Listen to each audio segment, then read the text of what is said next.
+2 ഒക്കെ കഴിഞ്ഞിട്ടേ കൺഫ്യൂഷനായി നിൽക്കുന്ന ആളുകൾക്ക് ജസ്റ്റ് ഈ കോഴ്സിനെ കുറിച്ച് ആലോചിക്കാവുന്നതാണ് കേട്ടോ. ഞാൻ പഠിച്ച കോഴ്സിനെ കുറിച്ചിട്ടാണ് ഞാൻ പറയാൻ പോകുന്നത്. അതായത് എന്നോട് കുറച്ച് പേരെങ്കിലും വന്ന് മെസ്സേജ് അയച്ച് ചോദിക്കലുണ്ട്, ചേട്ടൻ ഏത് കോഴ്സാണ് എടുത്തത്, എങ്ങനെയാണ് ഈ മേഖലയിലേക്ക് എത്തിയത് എന്നൊക്കെ. അപ്പോൾ ഞാൻ പഠിച്ചതെന്ന് പറഞ്ഞാൽ ഓട്ടോമൊബൈൽ എഞ്ചിനീയറിംഗ് ഡിപ്ലോമയാണ്. അതായത് വാഹനങ്ങളെ കുറിച്ചിട്ടാണ് ഞാൻ പഠിച്ചത്. പഠിച്ച കോളേജ് എന്ന് പറഞ്ഞു കഴിഞ്ഞാൽ പാലക്കാട് ജില്ലയിൽ വടക്കഞ്ചേരി എന്ന് പറഞ്ഞ സ്ഥലത്ത് സെൻറ് മേരീസ് പോളിടെക്നിക് കോളേജിലാണ് ഞാൻ പഠിച്ചത് കേട്ടോ. ഞാൻ പഠിച്ച കോളേജ് ആയതുകൊണ്ട് തന്നെ 100% ഞാൻ റെക്കമെൻഡ് ചെയ്യുന്ന ഒരു കോളേജും കൂടിയാണ് കേട്ടോ ആ കോളേജ് എന്ന് പറഞ്ഞു കഴിഞ്ഞാൽ.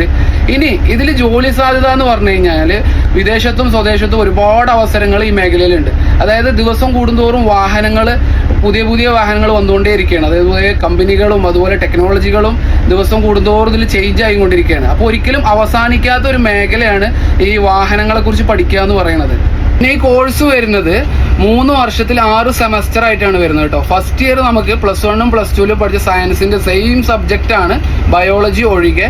സെക്കൻഡ് ഇയർ തേർഡ് ഇയർ വരുന്നത് നമ്മൾ ട്രേഡിന്റെ തിയററ്റിക്കലും പ്രാക്ടിക്കൽ അതുപോലെ സെമിനാർ പ്രോജക്റ്റ് ഒക്കെ ആയിട്ടാണ് സെക്കൻഡ് ഇയറും തേർഡ് ഇയറും വരുന്നത്.